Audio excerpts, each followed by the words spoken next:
അയ്യോ എന്തൊരു ചൂട്, പുറത്തേക്ക് ഇറങ്ങാൻ വേണ്ടി കഴിയുന്നില്ലപ്പാ ചൂട് കാരണം. നികേ കുറച്ച് വെള്ളം ഇങ്ങോട്ട് എടുത്തേടി. ആ അയ്യോ ഈ ചൂടിന് വെയിലത്തൊക്കെ പണിയെടുക്കുന്നവരെ സമ്മതിക്കണം. എന്നാ വെള്ളം. എന്തൊരു ചൂടാണ്. ചൂടാ എന്ത് ചൂട്, അകത്തന്നെ നിന്നിട്ട് സഹിക്കാൻ പറ്റുന്നില്ല. അതിലും വലിയ നാണക്കേടായി പോയി മനുഷ്യന്. എന്താണ്? ഇന്നലെ അജിഷയും ഭർത്താവെല്ലാം നിൽക്കാൻ വേണ്ടി വന്നിട്ട് അവരാ എ സി ഇല്ലാത്ത റൂമിലല്ലേ കിടന്നത്. ഹൈറ്റേക്കാന്നൊക്കെ ചൂടെടുത്തിട്ട് ഇന്ന് രാവിലെ എണീച്ചപ്പോ പറയുന്നു ചൂടെടുത്തിട്ട് സഹിക്കാൻ പറ്റുന്നില്ല. എനിക്ക് ആകെ നാണക്കേടായിപ്പോയി. ഓപ്പൊക്കെ അറിയുന്നതന്നെയല്ലേ, ബൈജുവേട്ടനെല്ലാം ഗൾഫിൽ നിന്നിട്ട് വരുന്നതല്ലേ, അവർക്കൊന്നും ചൂട് സഹിക്കാൻ പറ്റൂല. ഞാൻ എത്ര കാലായി ഓപ്പനോട് പറയുന്ന താഴത്തെ ഒരു റൂമിലും കൂടി എ സി വാങ്ങി വെക്കുന്ന്. നമ്മൾ അവരോട് പറഞ്ഞതല്ലേ നമ്മുടെ റൂമിൽ കിടന്നു, അതാവുമ്പോ അവർക്ക് എ സി കിടക്കായിരുന്നില്ലേ. പിന്നെ ആരെങ്കിലും ഇപ്പൊ അങ്ങനെ കിടക്കുക? ഇപ്പൊ നമ്മളോട് ആരെങ്കിലും വന്നിട്ട് പറയുന്നു അവരുടെ റൂമിൽ കിടന്നു എന്ന് പറഞ്ഞാൽ നമ്മൾ കിടക്കുക? ഇല്ലല്ല. അതുപോലെ തന്നെയല്ലേ അവരിപ്പോ നമ്മൾ ബെഡ്റൂമിൽ കിടക്കാൻ വേണ്ടി പോവല്ലേ. ഞാൻ ഓപ്പനോട് പറഞ്ഞില്ലേ താഴത്തെ ബെഡ്റൂമിലും കൂടി ഒരു എ സി വാങ്ങി വെക്ക്.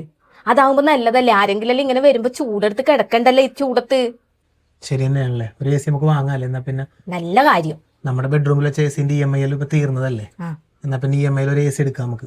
അതന്നെ, എന്നാ പെട്ടെന്ന് തന്നെ എടുക്കോപ്പേ. ചോറെടുത്ത് വന്നാ പിന്നെ ഞാൻ ചെമ്മീൻ പൊരിക്കാൻ വെച്ചിട്ടുണ്ട്, അത് 10 മിനിറ്റിനുള്ളിലാവും. എന്നാ പിന്നെ ഞാൻ കുറച്ചു നേരം എത്ര നേരം എ സി ഇട്ട് കിടക്കട്ടെ. മോൻ വന്നാ ആ ചോറ് കഴിക്കണില്ലേ? കഴിക്കാം, അവളെ ചെമ്മീൻ മറക്കുന്നേ ഉള്ളൂ. അതുവരെ ഞാൻ കുറച്ചു നേരം കിടക്കട്ടെ എ സി ഇട്ടിട്ട്. ഭയങ്കര ചൂട്. ചൂട് തന്നെ, ഭയങ്കര ചൂട് തന്നെ.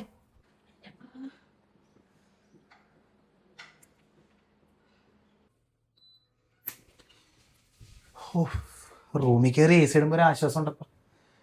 അയ്യോ കുറച്ചു നേരം ഒന്ന് കിടക്കട്ടെ.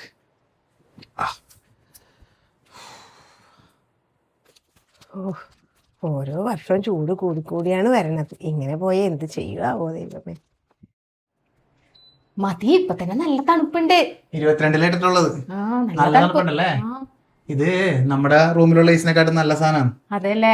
പിന്നെ പുതിയതല്ലേ, അതുകൊണ്ട് നല്ലൊരു തണുപ്പുണ്ടാവും. നല്ല തണുപ്പ്, നല്ല സുഖമുണ്ട്. കൊള്ളാല്ലേ. ഇനി എന്തായാലും ബൈജോട്ടൻ പോകുന്നതിന് മുമ്പ് ഐശാനെ വിളിച്ചിട്ട് പറയണം 2 ദിവസം ഇവിടെ വന്ന് നിക്കാൻ വേണ്ടിട്ട്. നിക്കാൻ വേണ്ടി പറ. പറയാ. നാണക്കേടങ്ങ് മാറ്റാല. അതന്നെ, എന്റെ നാണക്കേട് മാറുമല്ല. അതെ, അതാവുമ്പോ ഇപ്പൊ ആ കട്ടിലുമ്പോ കിടക്കുന്നവർക്കും കിട്ടുമല്ലോ. തണുപ്പുണ്ടാ മക്കളെ? നല്ല തണുപ്പുണ്ട്. നല്ല തണുപ്പുണ്ട് കേട്ടാ. ചൂടത്ത് നിങ്ങൾ കയറി വന്നിട്ട് നല്ല സുഖമുണ്ട്. നല്ല സുഖമില്ലേ? ഹലോ, ഞാൻ വരുന്നു. എന്ത് സുഖല്ലേ അമ്മ ഇവിടെ. നല്ല സുഖം. ഓ ആ